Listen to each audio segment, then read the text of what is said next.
이경엽의 이슈캐치. 안녕하세요. 안녕하세요. 반갑습니다. 네. 오늘은 하반기 새로운 핵심 취업 이슈인 CFT 실천 전략을 설명하는 날입니다. 장 박사님 혹시 듣고 싶은 이야기 좀 요약해서. 제가 안 그래도 오늘은 어떤 주제로 한번 이야기를 나누면 좋을지 한번 생각을 해봤는데요. 지난번 시간에 저희가 2025년도 취업에서 가장 큰 트렌드와 그리고 패러다임의 변화는 CFT, Culture Fit Test라고 하셨는데, 이 CFT는 어떤 계획을 세우고 또 공감하면서 준비하면 좋을지 네. 좀 거기에 대해서 한번 이야기를 하면 어떨까. 이에 대해서 구체적으로. 그 다음에 이 작가님. 말씀해 주시기 전에 우선 취업에 따른 기업 문화에 대한 개념도 간략하게 설명해 주시면 너무 좋을 것 같습니다. 기업 문화 혹시 좋은 데서 근무해 보신 적 있으세요? 네, 저는 철도 승무원으로 이렇게 근무하면서 기업에 잠깐 있었었고요. 그리고 언론사라든지 네, 여러 군데 경험을 빗대어 보면 다양한 기업에 근무한 경험이 있었던 것 같습니다. 다 다르죠? 네, 맞습니다. 다 다르죠? 네. 네. 이상하게나마. 이 작가님은 혹시 좀 어려운 데 근무하신 적 있으세요? 어렵다고 생각하는데. 저는 뭔가 대기업이나 이런 공기업보다는 이제 막 시작하는 이렇게 스타트업, 네. 이제 막 기업의 모양새를 갖춰가는 네. 곳에 네. 근무를 했습니다. 그래서 여성의류 쇼핑몰에서 일하기도 했고, 또 영상 콘텐츠 제작 회사에서도 PD로 일을 하고 했습니다. 예, 그렇죠. 이 기업 문화라는 게 사실은 굉장히 추상적이고 관념적이라서 또 나온 지도 꽤 오래됐거든요. 제가 알기로도 기업 문화라는 용어가 나온 지가 한 40년 정도? 제가 한창 직장생활할 때 대리 시절에 그때 나온 이야기 같은데, 어쨌든 지원 기업의 문화를 이해하고 활용하는 실천 전략은 반드시 필요하다. 그래서 취업 지원자에겐 굉장히 어려운 개념이고 또 그 추상성하고 상징성을 파고들어야 되거든요. 그냥 대충 이런 회사다라고 하면 안 되죠. 그래서 기업 문화가 뭐냐 우선 이해를 하고 그 다음에 그 기업 문화를 수용을 해서 나를 위해서 확대시킨다는 이야기죠.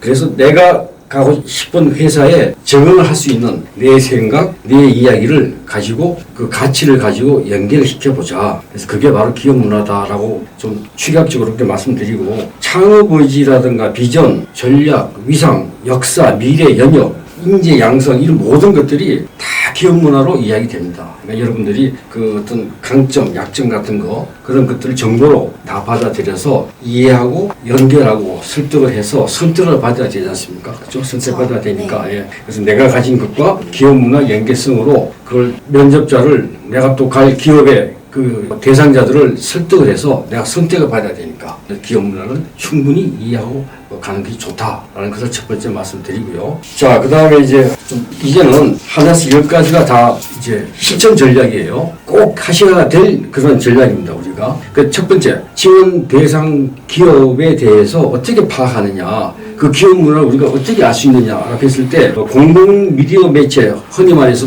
인터넷 포함해서 신문이라든가 인터넷이라든가 방송이라든가 여러 매체를 통해서 그 기업에 대해서 알 수가 있죠. 공공 미디어를 매체로 해서. 그 다음에 이제 기업 자체 자료, 사보라든가, 요즘 웹진이니까요. 네. 웹진이라든가, 그 다음에 레포트, 매년 보고하는 연간 보고서, 그 다음에 실무자가 직접 방문해서 실무자를 찾아가는 겁니다. 여러분들이 직접 실무자를 찾아가서 이 회사에 들어오고 싶은데 이 회사에 대한 기업 문화를 조금이라도 알고 싶습니다. 라고 해서 어떤 루트를 통해서라도 어떤 채널을 통해서라도 가서 직접 들어보면 또 그게 또 굉장히 좋은 도움이 되고, 실제로 그런 학생들을 제가 많이 봤습니다. 봐왔고 또 도와드린 적도 있어요. 예. 그 사례는 제가 나중에 말씀드리고. 그래서 혹시 두 분은 어떤 일을 준비하시면서 관련 정보 어떤 방식으로 그걸 얻어내고 어떤 채널을 통해서 그 정보를 구해보셨는지 장 박사님 좀 말씀해 주시죠. 네. 저는 기자 생활을 하면서 그 전에 제가 원래 국토경제신문이라는 기자로 근무를 했다가 지금 현재 아트코리아 방송에 이제 개건 기자로 있는데요. 저는 제가 두 번째 이제 기자 일을 선택을 했던 가장 큰 이유는 뭐냐면, 첫 번째는 내가 정말 이 언론에 대해서 정말 관심이 많으냐. 사실 언론사도 되게 많거든요. 예를 들어서 연예부라든지 경제부라든지 국토부라든지 다양한 곳이 많아요. 근데 그 중에서 내가 정말 이 분야에 관심이 있느냐. 첫 번째가 그거였고요. 두 번째 같은 경우에는 여기에 있는 저는 회사의 이 비전을 많이 봤던 것 같아요. 내가 이 회사가 어느 쪽으로 예를 들어 뭐 신문을 낸다든지 아니면 방송을 낸다든지 아니면 유튜브를 낸다든지. 그런데 지금 현재 아트코리아 방송 같은 경우에는 우리 지금 현재 시기에 맞게 방송으로도 나오고 있지만 유튜브로도 현재 운영이 같이 되고 있기 때문에 그 회사의 비전을 보고 저는 두 번째 선택을 하게 되었었습니다. 그리고 세 번째 같은 경우에는 그 회사의 그 조직에 있는 분들의 이제 그분들의 이제 성격이라든지 나랑 잘 맞는지 그런 걸 좀 많이 봤던 것 같아요. 그래서 제가 현재 지금 여기서 개건 기자 일한 지가 한 6개월 정도 됐는데 정말 제가 일주일에 한 번씩 이제 기사를 계속 꾸준히 내고 있거든요. 내면서 정말 재밌더라고요. 왜냐하면 지금 연예부 쪽으로 하고 있어서 다양한 이제 연예인들과 함께 접촉하면서 이런 흥미로운 기사를 내다 보니까 제 스스로도 되게 보람된 일인 것 같고 또한 다양한 그러니까 미술이라든지 미술 쪽이라든지 아니면 아트 쪽으로도 저희가 지금 현재 기사를 내고 있기 때문에 다양한 곳을 다니면서 또 제가 또 보이는 시야가 또 넓어지는 그런 느낌을 받고 있기 때문에 저는 나랑 맞는지가 가장 중요하다고 저는 생각을 합니다. 그래서 저는 현재 관련 정보를 사실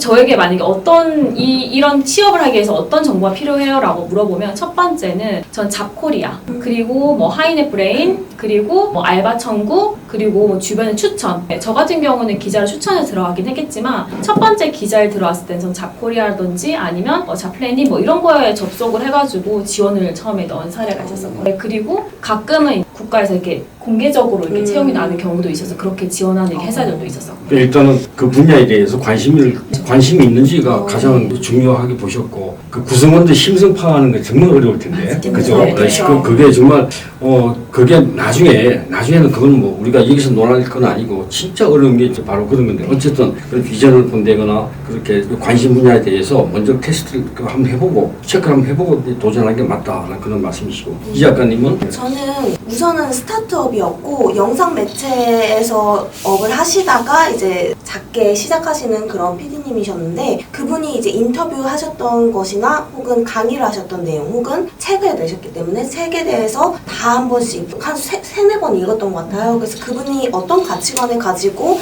이 기업을 운영해 나가시려고 하는지 그리고 그분이 지금까지 쌓았던 레퍼런스를 강의나 이런 기사 자료에서 많이 얻었습니다. 그리고 저는 사실 회사에 지원하는 입장이지만 내가 그 회사에 잘 맞아야 내가 더 기여를 할 수 있다고 생각을 했기에 좀 더 내가 그 회사에 지원을 할 때부터 저는 내가 이 회사의 어떤 점에 기여를 할 수 있는지 나의 강점과 그 회사의 운영 방안에서 좀 더 시너지가 날 수 있는 게 무엇인지부터 생각을 했고요. 그러다 보니까 이제 면접에서도 좀 더 내가 자신감 있게 나의 장점과 강점을 어필할 수 있었던 것 같습니다. 좋은 얘기입니다. 예. 어떤 가치관을 가지고 있느냐 기업을 일으키면서 운영하면서 이렇게 또 그런 평판이라든가 처음부터 이제 핏 딱 맞추고 이제 들어가게 되는 거잖아요. 그건 굉장히 중요한 이야기를 좀 해주셨고 그래서 어쨌든 간에 여러분들은 처음부터 기업 정보에 대해서만큼은 기업 문화에 대해서만큼은 확실하게 맞추고 들어가자. 그게 안 맞으면 그냥 또 다른 기업을 찾으면 되니까요. 일단은 맞추고 하자라는 말씀을 해주셨습니다. 아주 좋은 말씀이시고 그 다음에 이제 두 번째 실천 전략은 핵심 가치를 파악한다는 이야기거든요. 우리가 지금 여태껏 얘기를 했었습니까? 가치관이라든가 뭐 관심 있는 분야라든가 다 이야기했었는데 결국은 핵심 가치 파악이 제일 중요한 거예요. 그 기업이 지향하는 핵심 가치가 무엇인가 비전이라는 말도 되겠죠. 이런 것들은 매스컴이라든가 미디어를 통해서 노출된 게 있어요. 노출된 가치라든가 뭐 이런 게 있습니다. 있고 언론을 통해서 미디어를 통해서 다 이제 우리가 알 수 있는 것도 있고 어려운 게 노출되지 않은 그런 가치, 보이지 않는 가치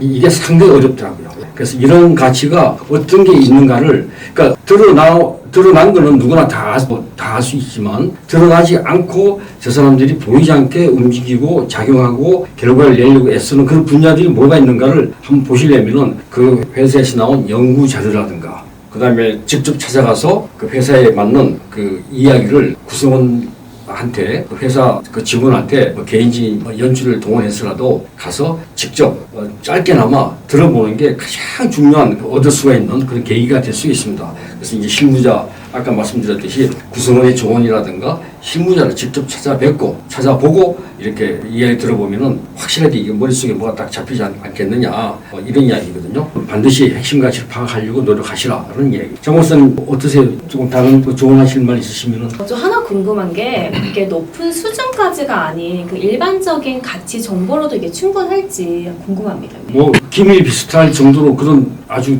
깊이가 있고 내밀스러운 그런 정보도 있지만 사실은 일반적인 정보까지도 제대로 파악하기가 사실 쉽지가 않습니다. 우리가 기업 문화를 파악하고 가자라고 했을 때는 이런 이야기 할 수가 있는데 막상 현실적으로 쉽지가 않거든요. 그러니까 그 정도로까지 깊이 있는 내용은 아니더라도 어느 정도까지 일반화된 그러한 내용만 가지고도 충분히 우리가 연계시킬 수 있는 거리는 만들 수가 있다라는 이야기를 드리고 싶습니다. 충분합니다. 네, 그럼 결국 기업 문화는 이런 대외적 전략으로 외부에서 보고듣는 자료겠네요. 그렇죠. 각 기업에서 발간하는 사보라든가 매년 한 번씩 발간하는 리포트 같은 경우는 그 회사에 대한 잠재력, 역량, 미래의 어떤 지향점 다 들어가 있으니까 그런 것들을 한번 갖다 놓고 보시면은 확실하게 기업 문화를 이해할 수가 있어요. 그러니까 그것부터 해놓고 살펴보고 스크린을 해서 이게 맞는가 안 맞는가 관심 분야인지 아까 장 박사님 말씀하신 대로 내가 해서 이게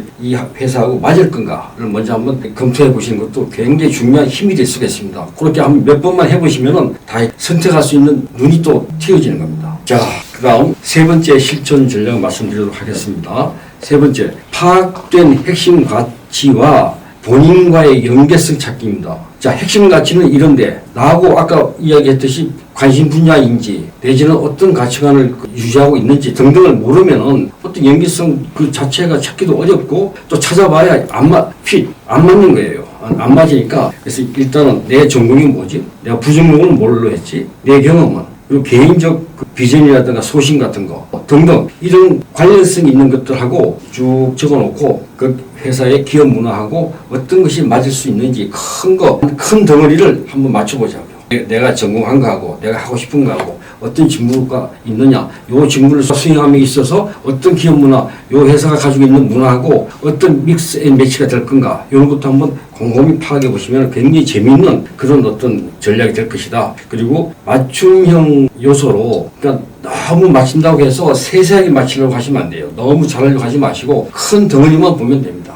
큰 덩어리만 보고서 이 회사가 지향하는 가치관하고 내 전공, 내가 하고 싶은 거하고 맞을까? 그 정도만 해도 벌써 그 밑에 하위 요소들은 잘 이렇게 정리가 되니까 그 정도만이라도 먼저 한번 맞춰보시고 그 다음에 기업 문화와의 관련성을 제기하고 약속을 드리라. 자기소개서 쓸 때도 그렇고 면접할 때도 그렇고 내가 바라본 이 회사의 내가 이 기업의 기업 문화는 이렇다고 제가 파악이 됐는데 이러한 기업 문화를 제가 가지고 있는 전공, 공부한 것, 내용, 스토리 이런 걸 가지고서 어떻게 연계시켜 가지고 좀 더 나은 어떤 부가가치를 창출할 수 있을까를 이야기 한번 해보시라. 그게 뭐 대단한 게 아니어도 좋습니다. 대단한 게 아니어도 좋으니까 한번 우리 장 박사님 같은 경우도 회사에 맞다 안 맞다 보다도 내가 이 회사에 이렇게 하면은 이 회사가 좀 더 좋아지겠다고 생각해 보신 적이 어떠세요? 있으시죠? 네, 저는 이제 두 가지로 말씀드리고 싶은데요. 저는 과거에는 제가 이제 회사를 지원한 곳이 많았었거든요. 예를 들어서 학부 때는 제가 항공 스튜어디스학과를 나왔기 때문에 제가 C라든지 아니면 뭐 대형 항공사를 지원한 이런 경험들을 토대해서 회사를 기업을 이렇게 지원을 한 사례가 있었었고 석사 때 같은 경우에는 제가 이제 관광학과를 나왔기 때문에 철도라든지 이런 국토부나 경제부 쪽으로 제가 국토경제신문이라는 이 기업에 들어가 있었었고 박사 같은 경우에는 지금 제가 이제 HRD 쪽 저희가 교육공학 전공인데 저희가 배우는 과정 중에 하나가 리더십이라든지 HRD 쪽으로도 하고 있어요. 근데 배우고 있는데 이 배움의 과정이 제가 현재 지금 미스그린 코리아라는 이 미인대를 운영하면서 저희가 이제 조직 구성원이 50명 정도 되거든요. 근데 그분들을 내가 어찌했든 간에 이분들을 끌고 가고 이분들을 내가 좀 키우기 위해서는 어떻게 내가 이분들이 대해야 되고 어떻게 기업의 조직 문화에 맞게 조금 더 우리가 크게 만들 수 있냐 이거에 대해서 지금 지금 공부를 하고 연구를 하는 이 과정이 모든 전공과 그리고 내가 운영하고자 하는 이 기업이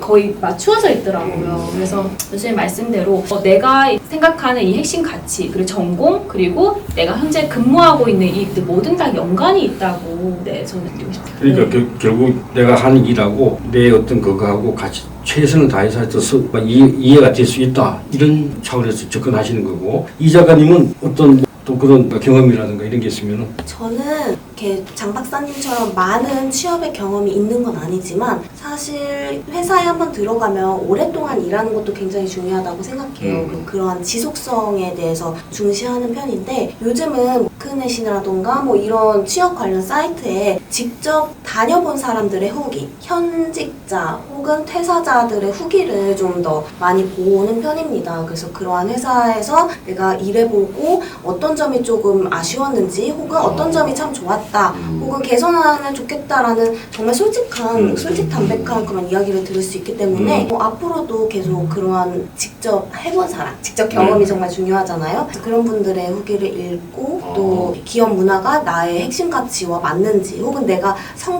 성장과 발전이 나의 핵심 가치이다 하면 그거에 맞는 회사의 문화, 분위기인가 또 확인해 볼 필요가 있다고 생각을 합니다. 그러니까 각자 개인의 경험 같은 걸 직접 들을 수 있는 굉장히 좋은 어떤 후기 같은 거는 굉장히 좋은 자료 같은데요. 좋은 말씀 감사합니다. 자, 그 다음에 네 번째 실천 전략을 말씀드릴게요. 연계성 확보하고 본인의 직무 적용 범위, 내용, 강점을 제안을 해라. 표현을 해라. 자기소개서라든가 면접 때 다시 한번 말씀드릴게요. 내가 어떻게 연계성을 확보했다. 내 전공하고 이 직무하고 기업 문화하고 어떤 연계성이 확보를 내가 했다. 내가 다 공부하고 체크를 하고 다 확보를 해서 내 직무 적용 범위, 내용, 강점 같은 것을 제안을 하라. 나는 분명히 난 일을 했기 때문에 이 기업 문화와 이 직무와 내 전공, 내 경험, 내 스토리가 이 회사에 맞기 때문에 이 기업에 맞기 때문에 충분히 일을 해낼 수 있다. 그리고 좀 더 이런 방향으로 일을 하게 되면은 더 나은 어떤 미래를 보장받을 수 있다라는 이야기를 확실하게 너무 거창하지 않아도 작은 거라도 그렇게 해주시면은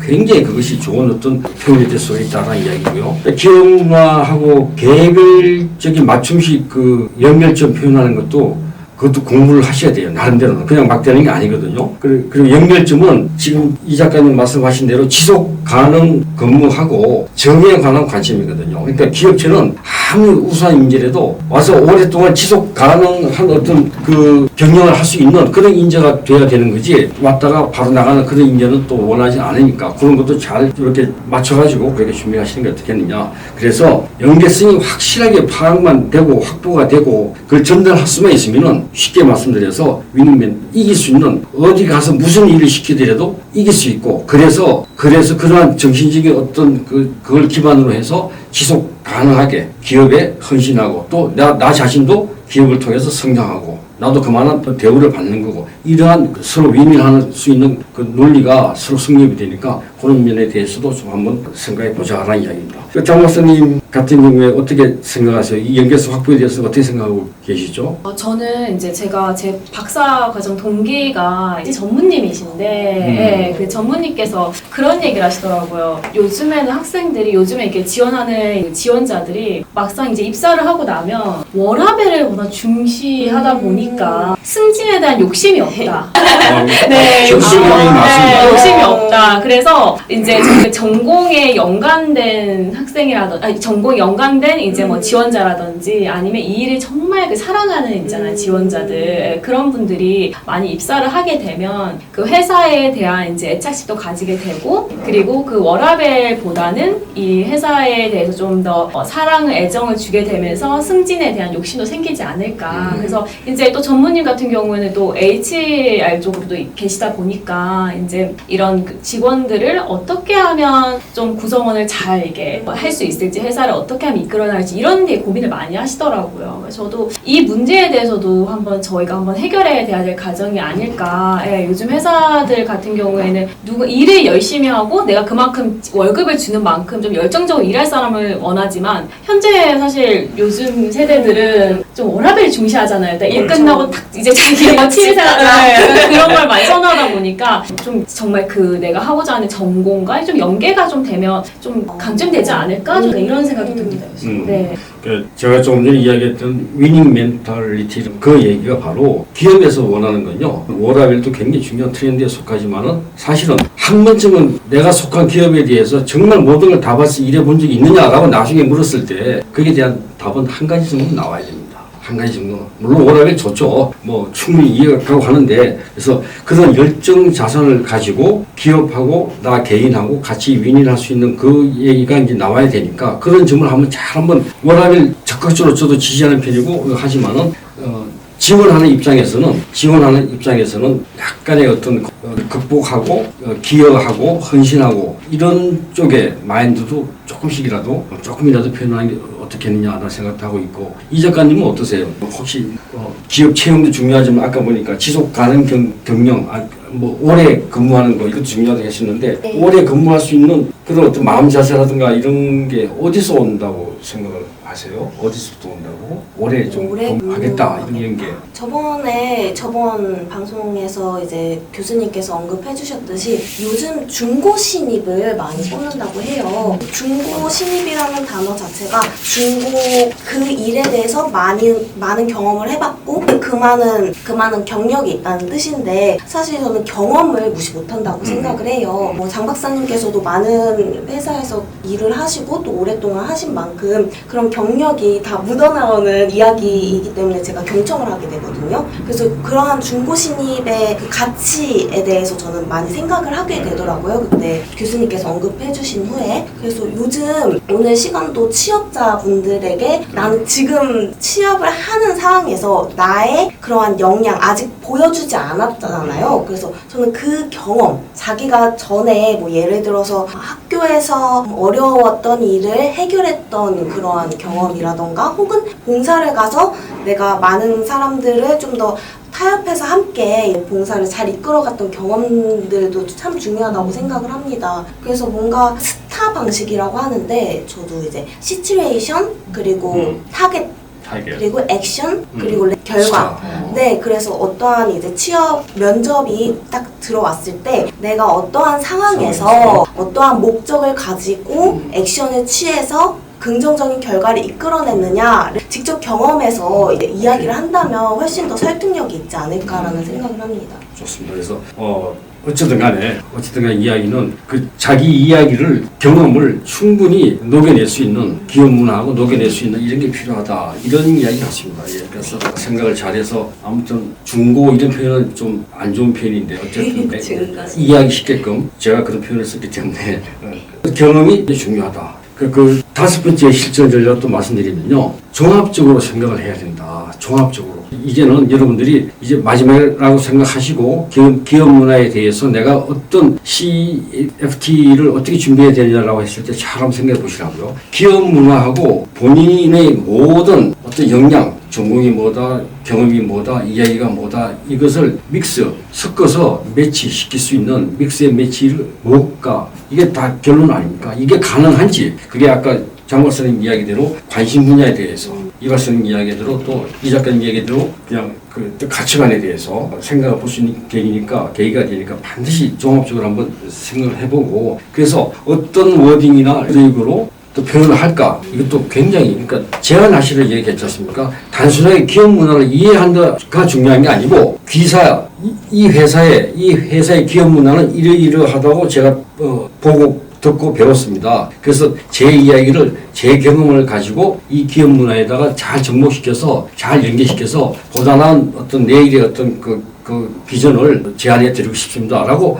아주 큰 생각이 아니라도 돼요. 작은 생각이라도 그런 식의 마인드를 가지고 워딩을 한다거나 레터리를 하게 되면 굉장히 좋은 반응을 얻을 수가 있다라는 이야기죠. 그래서 항상 미래를 생각하고 발상 자체가 큰 생각을 해야 됩니다. 큰 생각, 안 돼도 좋아요. 안 돼도 좋지만 그 아주 조불조불하게 막 이런 얘기보다는 좀 큰 생각, 이 회사가 예를 들어서 우주로 그런 생각을 하고 있는데 지금은 어떤 기계를 만들고 있고 어떤 뭐 자동차를 만들고 있고 그런데 우주에 대해서 이야기를 한다는 건 그 굉장히 큰 것 같지만은 그래도 그 큰 어떤 개념이라든가 큰 생각 이야기하고 미래에 대해서 이야기해 주는 거는 굉장히 그게 맞더나 그런 거 신경 쓰지 마세요. 지원자 여러분들은 그 기업에 맞는 큰 덩어리를 캐치해서 제안한다, 던진다 라고 그 생각을 던져만 주셔도 좋은 그 점수를 얻을 수 있다라는 이야기고요. 그 다음에 그러한 것들이 긍정적인 영향력으로 확장성을 키울 수 있어야 된다. 그래서 확장성을 키울 수 있을지 내 생각이 내가 제안하는 이러한 것들이 내가 전달하는 설득하는 이러한 것들이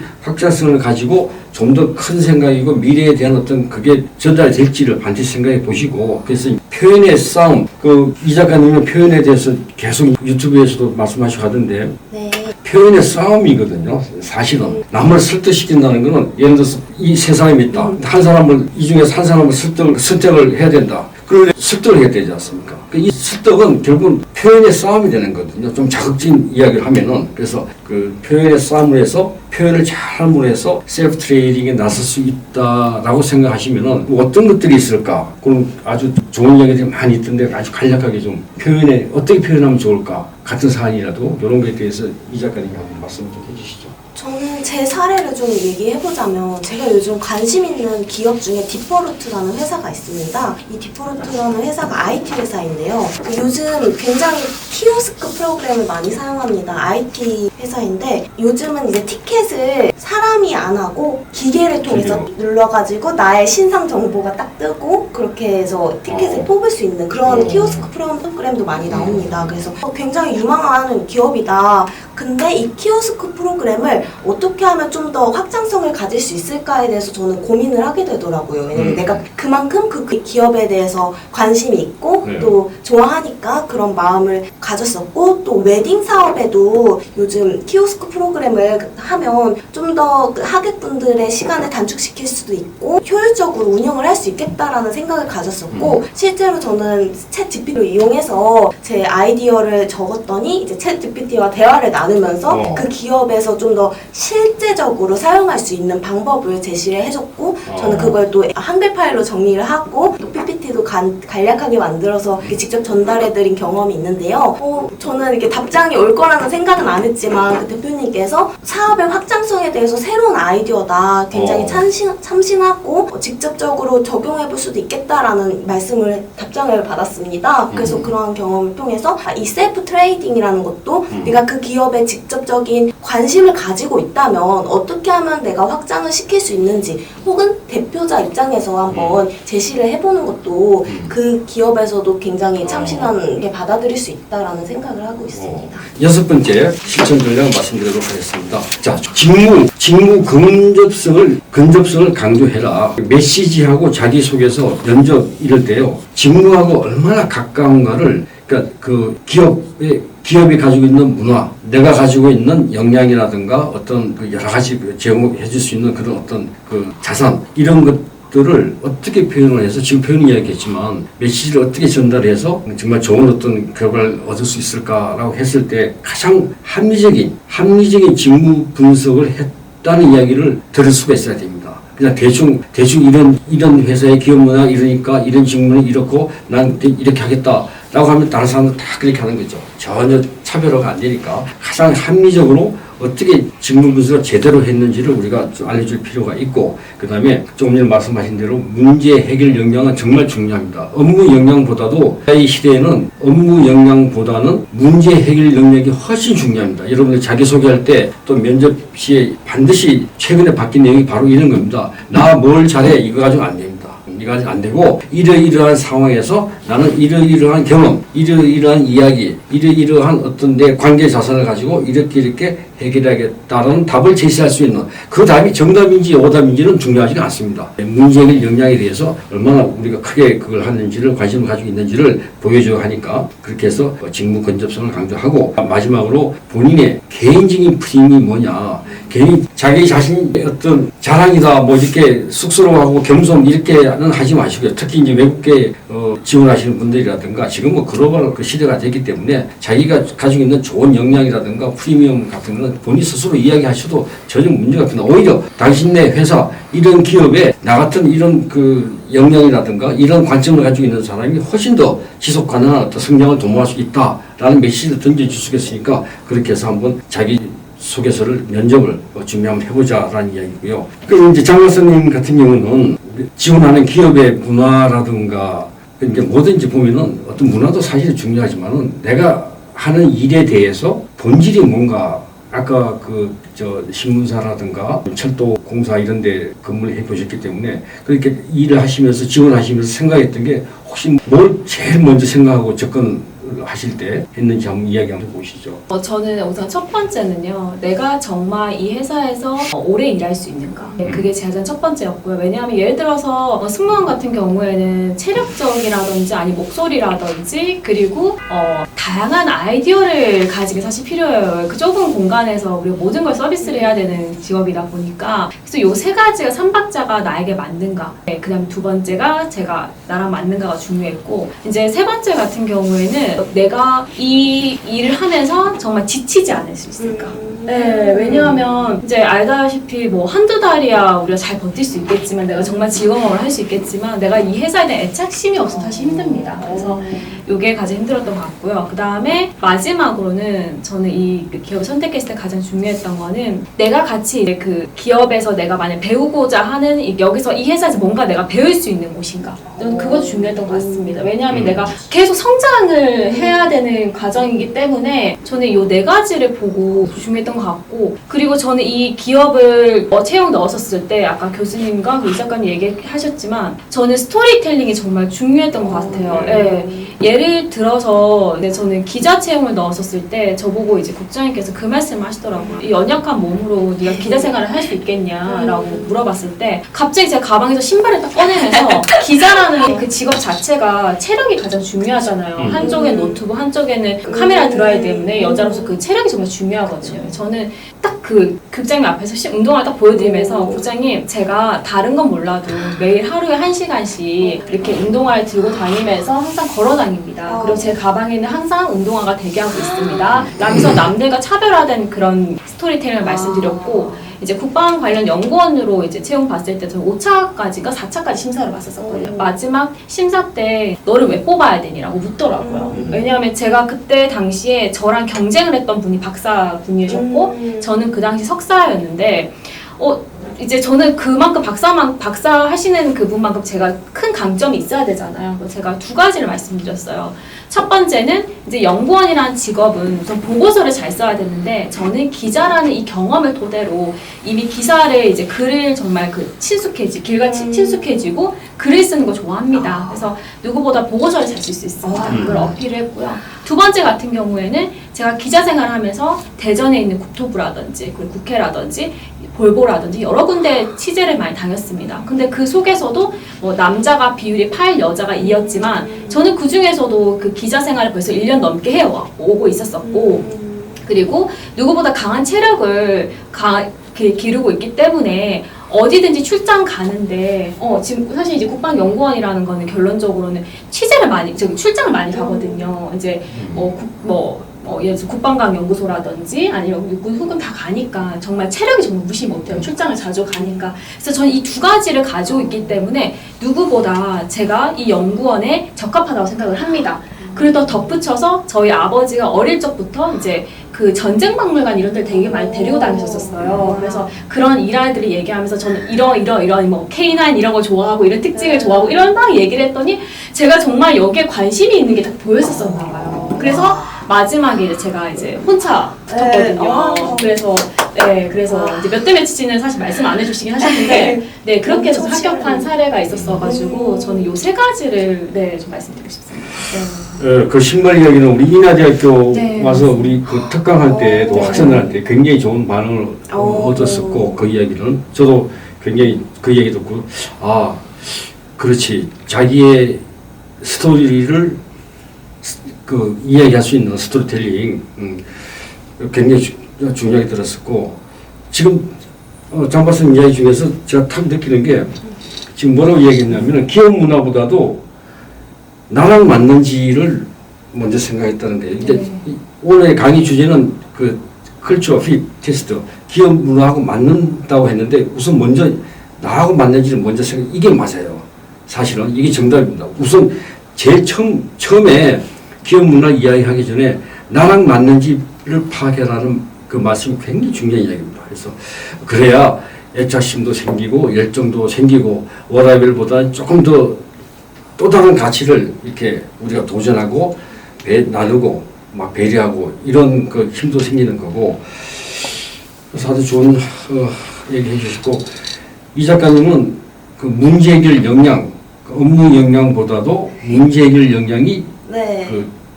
더 우선이다라는 제 말에 네. 혹시 동의를 해 주실 수 있는 그런 사례가 있나요? 문제 해결 역량이라고 하면 사실 문제가 발생했는데 그 상황에서 재빠르게 신속하게 대처하는 그런 능력이잖아요. 그렇죠. 저는 예전에 세계 배낭여행을 가기 위해서 그 여행 경비를 열심히 모으기 위해서 아르바이트를 한 적이 있는데요. 고깃집, 굉장히 잘 되는 대박난 그런 고기와 냉면을 파는 그런 대형집이었습니다. 근데 그때 이렇게 정말 저는 이제 사람 응대하는 것도 정말 좋아하고, 그리고 진정성도 일에 있어서 굉장히 중요하잖아요. 그래서 손님분들이 먼저 음식이 부족할 만하면 반찬들을 이제 딱 캐치를 해서 얼른 갖다 드려야겠다. 깍두기 갖다 드리고 시금치 갖다 드리고 이렇게 하니까 너무 좋아하시더라고요. 그래서 너무 재밌다라고 이제 일을 행복하게, 몸은 조금 고단하지만 그래도 행복하게 일을 했습니다. 근데 문제가 발생했던 게 워낙 많은 손님분들이 오다 보니까 하루에도 뭐 200~300팀이 왔으니까요. 그러니까 이렇게 막 머리카락 같은 게 나올 때가 있습니다. 그래서 그럴 때 딱 이제 띵동 하고 누르시더니 이제 머리카락이 나왔다. 이때 어떻게 하실 거냐 해서 이제 제가 만든 건 아니지만 그래도 주인의식을 가져야 된다고 생각을 했습니다. 그래서 먼저 이렇게 사과를 먼저 드리고 난 뒤에 조용히 이제 식당에 이렇게 가서 이모분들한테 이야기를 해드리고 또 사장님께 이야기를 해드리니까 이제 그러면 서비스로 이제 음식도 무료로 대접을 해드리고 이렇게 잘 대처를 할 수 있게끔 또 하율이가 이렇게 싹싹하게 얘기를 하면 좋겠다라고 해서 이제 그렇게 좀 더 빠르게 대처를 할 수 있도록 이제 레퍼토리가 또 마련이 되어 있더라고요. 사장님 나름대로 그런 매뉴얼이 있더라고요. 그래서 그 매뉴얼대로 행동을 했고 또 이제 웃는 얼굴에 침을 못 뱉는다고, 물론 이게 심각한 상황이었지만 그래도 이렇게 공손하게 사과를 표현하고 또 어떻게 하면 좀 더 손님의 기분을 풀어드릴까에 집중을 하면서 그렇게 대처를 했던 기억이 있습니다. 그래서 다행히도 손님분께서 너무 잘 받아들여 주셔서 잘 해결이 되었던 경험이 있는데요. 그만큼 문제 해결 역량도 어떻게 보면 사람이 갖추고 있는 뭐 긍정성이라던가 혹은 겸손함, 그리고 실수에 대한 빠른 사과와 인정이 중요하다고 생각을 합니다. 마찬가지로 물론 저는 아르바이트생이었지만 기업에서도 똑같은 동일하게 적용이 된다고 생각을 해서 뭔가 내가 실수를 했다고 해서 위축될 수도 있겠지만 어떻게 하면 그 후에 잘 대처할 수 있는지 먼저 생각을 하고 또 인정을 하고 잘못을 이야기하는 것도 용기라고 생각을 합니다. 지금 얘기 중에서 정말 중요한 게 주인의식이야. 이게 문제 해결 역량이라는 건요, 문제라고 인식하는 그때부터 시작이 되거든요. 근데 이게 나는 종업원인데 이게 내 문제야? 그러니까 아니야, 이거는 위에서 책임져야지라고 하면은 바로 그 자리에서 현장에서 대처하는 그 어떤 자세라든가 태도가 굉장히 달라 보여요. 손님 입장에서는. 그러니까 주인의식을 먼저 딱 생각한 게 저는 대단하다고 생각하는데 저도 서비스업에 종사했지만은 어쨌든 제가 이렇게 제 부하 직원들 뭐 같이 일하는 직급이 조금 이렇게 저런 진양이 예를 들어서 또 차장이라든가 대리들 일하는 걸 보면은 바로 이런 문제에 대해서 어떤 민원이라든가 창구에서 분쟁이라든가 이런 게 생기면은 주인의식을 가지고 응대하는 거하고 그렇지 않은 거하고는요 눈에 확연하게 보이거든요. 그러니까 문제 해결할 때 굉장히 핵심되는 부분을 말씀하셨어요. 예, 주인의식을 가지고 있어라. 정말 아주 오래되고 진부하고 캐묻는 그런 그 주인의식이라는 얘기지만은 한번 문제 해결 역량하고 그 같이 연계시켜서 보자고요. 얼마나 중요한 내용이지. 예, 좋은 말씀 해주시고. 자, 이제 마지막입니다. 7번째 실천 전략이에요. 우리 장 박사님 한번 이렇게 마무리를 하면서 네. 말씀 혹시 하실 게 있으시면 예. 저는 사실 기업이라는 거는 이제 결론적으로 우리가 이제 자기만의 자기만의 선택 기준이 있는데 첫 번째는 내가 돈을 생각하면서 이 회사를 선택할 것인가 아니면 내가 정말 선호하는 일을 선택할 것인가 이 두 가지 사실 갈등을 많이 할 거예요. 사실 20대 분들이 지금 취업 준비하는 학생들이 이걸 많이 고민을 하더라고요. 근데 사실 저는 정답은 없다 생각합니다. 이 둘 다 내가 정말 이 회사를 사랑하고 내가 이 회사에 대해서 정말 내가 발전하고 싶어 내가 여기 회사에 들어가서 내가 좀 성장하고 싶다고 딱 그 생각에 마음을 먹었을 경우에는 이 둘 중에 어느 곳에 있든 상관은 없을 것 같습니다.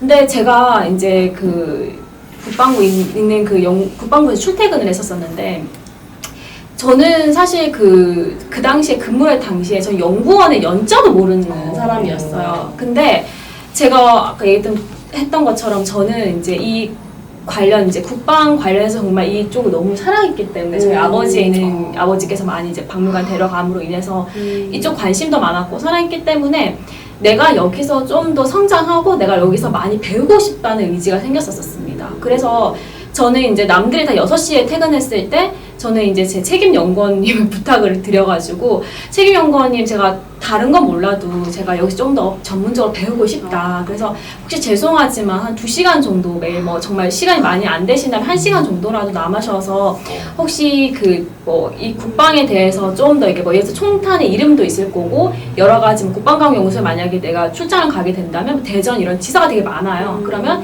내가 이 각자의 특징이라든지 이런 걸 좀 내가 자세히 배우고 싶다. 그래서 이런 문화에 대해서 좀 많이 이렇게 알려주셨으면 좋겠다라고 부탁을 정중하게 드렸더니 너무 좋아하시더라고요. 그래, 네가 왜냐하면 우리 세대야 지금 뭐 워라밸 그런 거 추구하지만 좀 나이가 있으신 분들 같은 경우에는 정말 열정적으로 살아오셨기 때문에 이 열정적인 사람들 되게 좋아하시더라고요. 그래서 제가 정말 그렇게 이제 책임 연구원님께 부탁을 드려서 그렇게 진행을 하다 보니 다른 연구원들보다 조금 더 이렇게 프로젝트를 줬을 때도 금방 뚝뚝뚝 해결해 나가고 내 밑에 있는 내 밑에 있는 연구원이 만약에 그만두고 싶다고 했을 때 이제 책임 연구원이 저에게 이제 얘기를 하더라고. 네가 얘를 설득을 시켜라. 그래서 이 친구를 내가 데리고 와서 네가 힘든 게 뭐니 이렇게 고민 상담도 좀 해주고 정말 그 인재 관리를 좀 또 해왔고. 또한 이제 인터뷰라든지 이제 면접을 볼 때 사람 뽑을 때도 책임 연구님이 저를 좀 집중적으로 이렇게 좀 같이 하자고 하시더라고요. 그래서 그런 관리도 같이 해오다 보니까 다른 연구원들에 비해서 빨리 이제 선임 연구원으로 진급했었어요. 그러니까 그만큼 저는 이제 뭐 월급과 뭐 이런 것도 중요하긴 하겠지만 내가 이 회사에 대해서 애착심만 있고 그리고 여기서 내가 남들보다 조금 더 차별화되게 내가 좀 더 올라가고 싶고 내가 좀 더 배우고 싶고 내가 이 사회적으로도 뭔가 중요한 사람이 되고 싶다는 이 긍정적인 열정만 있다면 저는 어느 곳에든 내가 남들보다 더 빨리 승진하고 성공할 수 있을 거라 생각합니다. 일을 잘하면은 자꾸 그 사람한테 일을 줍니다. 이거는 어쩔 수가 없어요. 그만큼 워라밸과는 좀 멀어지는데 그럼에도 불구하고 그것이 인정받을 수 있는 그게 뭐 크게 중요한 건 아니지만은 그만큼 어떤 사람을 믿고서 일을 부탁한다는 것은요. 그만큼 문제 해결 역량이 뛰어나다는 어떤 평가가 되는 겁니다. 그러니까 그런 걸 너무 어렵게 생각하고 이거 젊은이들답게 이거 나눠서 일을 해야지 왜 저한테만 이러십니까? 라고 이야기하지 마시고 그렇다고 해서 막 무리하게 그렇게 오버버던 식으로 그렇게 하지는 않을 겁니다. 그런데 워낙 맡기는 일마다 지시하는 일마다 그래도 제대로 나름대로 어느 정도 수준까지는 척척 해내니까 자꾸 무슨 일이 생기면은 그 사람을 찾게 되고 일을 맡기게 되고 하는 거니까 그럴 때일수록 조금 아주 너무 과다한 것이 아니면은 그냥 편하게 받아들여서 그런 말 있잖아요. 피할 수 없으면은 즐겨라. 그렇게 대응하면 되겠고요. 이 작가님은 혹시 뭐 또 마무리하면서 또 하실 말씀 있으시면? 저는 자기 주도성도 굉장히 중요하다고 생각을 합니다. 제가 예전에 영상 콘텐츠 회사에서 일할 때 저희 회사에서 이제 홈쇼핑 틀면 나오는 그런 홈쇼핑 방송 있잖아요. 그런 것도 진행을 하고 유튜브 콘텐츠도 진행을 하고 그리고 이제 네이버 쇼핑 라이브 요거까지 다 진행을 하기 때문에 굉장히 일이 많았습니다. 아까 제가 말씀드렸다시피 스타트업이었고 인원이 많지가 않았어요. 그래서 멀티플레이어가 되어야 했습니다. 그래서 뭐 예를 들어서 쇼핑 라이브 방송을 진행을 하려면 DP도 해야 되고요. 이제 상품들 그때 당시에 건강식품이었는데 건강식품을 DP도 해야 되고 방송 중간중간에 나오는 그러한 영상물 뭐 예를 들어서 뭐 콜라겐 젤리면 이거 정말 맛있어요. 이런 후기 영상들 있잖아요. 그런 것도 다 편집을 해서 내보내야 되거든요. 그래서 저거 맛있어 보이는 애 하면서 이제 구매를 하시는 거잖아요. 그런 방송 영상 것도 만들어야 되고 이미지도 만들어야죠. 또 중간중간에 댓글 같은 것도 이제 작업을 해줘야 되거든요.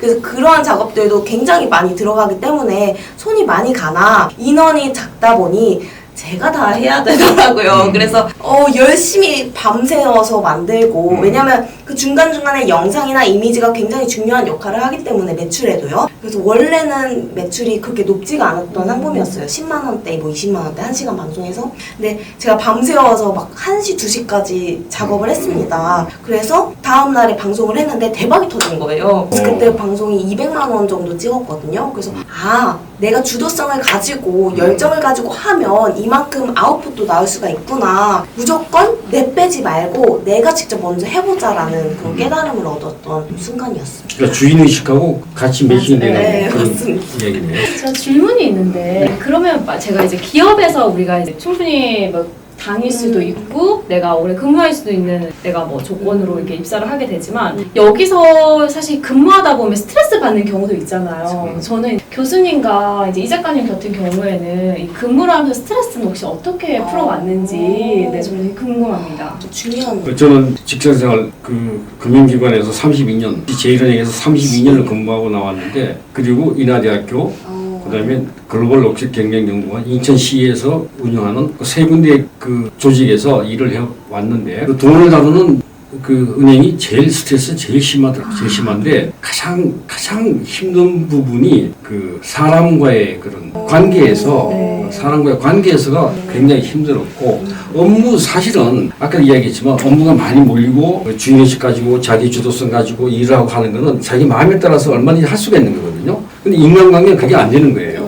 그게 굉장히 힘든 그런 스트레스였다고 생각되고 스트레스 받을 때마다 항상 저는 그 음악이라든가 그래서 제 스랍에 시집을 조금 이게 좀 정말 고루한 이야기지만 한번 들어보십시오. 그 시집이라는 게 많이 시간을 가지고 많은 것을 읽고 집중해서 공부하려고 하는 그게 아니라 그냥 한 줄의 멘트가 그날의 스트레스 확 녹여줄 수 있는 경우도 제가 굉장히 많이 봤습니다. 항상 제 책상 서랍에는 시집이 있었어요. 뭐 책은담이라든가 이런 고전도 있었지만은 그 시집을 가지고 얇은 시집을 가지고 이렇게 잠시 좀 마음의 어떤 그런 갈등이라든가 그런 게 있을 때마다 몇 줄의 시가 전하는 그런 걸 가지고 마음을 다잡고 다시 그 세상을 보는 관점, 차이, 내가 이해할 부분, 내가 또 좀 더 적극적으로 나설 부분, 해결해야 될 부분 이런 것들이 자연스럽게 정리가 되더라고요. 그래서 스트레스를 억지로 풀려고 하시지 마시고 그 스트레스를 활용해서 그거 가지고도 아까 장군 박사님 이야기하신 대로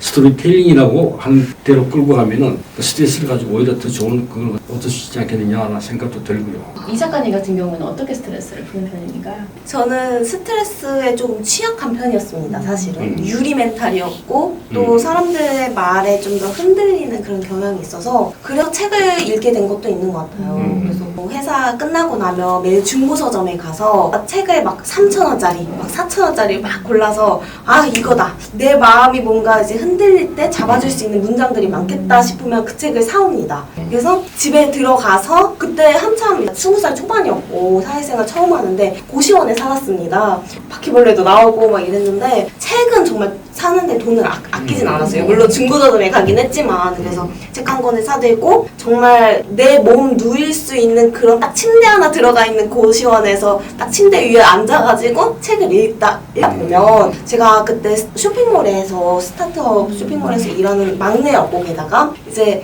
제가 부족한 점도 있고 서툴기도 했으니까 많은 피드백을 받았겠죠? 그러면 이제 내가 여기서 끝내면 회사에서 나오면 얻는 게 없잖아요. 패배감만 생길 뿐. 그 책을 읽으면서 뭔가 예를 들어서 데일 카네기의 인간관계론이라던가 자기관리론 이런 직접적으로 내 삶에 적용할 수 있는 그런 자기계발서를 많이 읽었고요. 그러면서 내가 더 발전할 수 있는 방법은 뭐지? 나는 왜 이럴까? 유유가 아니라 어떻게 하면 하우를 계속 연구를 했던 것 같아요. 그래서 스트레스도 나의 성장의 도구가 될 수 있다라는 사실을 또 알 수 있게끔 실천을 하기도 했고요. 그런 식으로. 왜냐하면 제가 요즘에 제 후배들이라든지 아니면 저희 동생도 지금 20대지만 동생이 이제 공무원으로 근무하면서 이제 사람 간의 스트레스를 되게 많이 받고 또 시청에 있다 보니까 교수님 말씀처럼 사람 간의 관계가 제일 힘들잖아요. 이 공무원 직장을 그만둘까 아니면 대기업을 한번 채용을 한번 해볼까 이런 고민을 되게 많이 하더라고요. 제가 이 스트레스 푸는 방법을 어딘가 도움을 좀 줬으면 좋겠는데 사실 동생이다 보니까 누나 말 잘 안 듣거든요. 그래서 이런 교수님이라든지 아니면 이 작가님의 이런 유튜브를 보고 조금 도움이 됐으면 해서 제가 한번 질문을 해봤습니다. 그렇다면 혹시 장 박사님께서는 스트레스 관리를 어떻게 하시는지 궁금하네요. 저도 이제 연구원이라든지 아니면 기자 일했을 때 정말 여러 가지로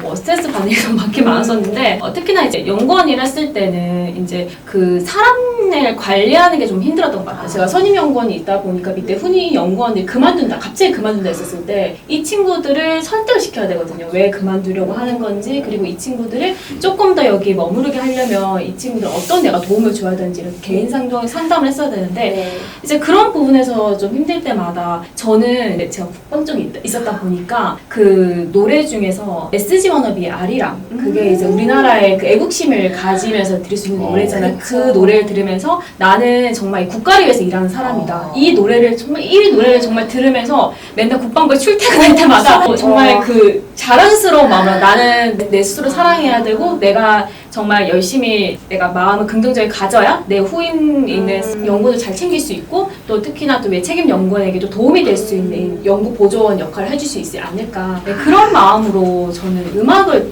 통해서 좀 많이 치유를 했던 것 같습니다. 책에도 그런 게 나오는 네, 것 같은데. 맞습니다. 네. 싱킹 파워. 음악 좋죠. 스트레스 해소할 때는 뭐 지금 말씀하신 거대로. 그래서 이제 어쨌든 그 오늘 강의를 이제 정리하면은 지난번에 이야기했던 역전공으로 되돌아가겠습니다. 제가 지금 말씀드린 걸 제가 총 정리하면은 역전공 자기 전공과는 전혀 반대되는 쪽에도 생각을 가지고 있어라라고 제가 지난번에 던졌었는데 왜 그러냐 하면은 제한적이고 폐쇄적인 사고 영역을 내 스스로 내가 놀 운동량을 프레임으로 스케일 다운 시킬 필요가 없다. 내가 놀 운동량을 높여 나가야지 그걸 줄이면 안 되지 않습니까? 그러기 위해서라도 반드시 필요한 그런 개념이고 취업을 하시는 분들은 제 이야기를 반드시 그 25년도에는요, 올해는 역전공에 대해서 여러분들이 반드시 관심을 가지고 있으셔야 돼요. 그래서 기업을 이해하고 나누고 배려하며 도전하는 힘은 바로 그런 내 전공 이외에도 관심을 가지고 그래서 사람을 대하는 태도, 세상을 보는 눈 같은 게 확연하게 다른 그런 차별을 가질 수 있다고 생각하면 역전공에 대해서 관심을 가지시고 그래야지만이 확장적이고 발전적인 그런 의미 구축이 가능한 그야말로 성숙한 사람.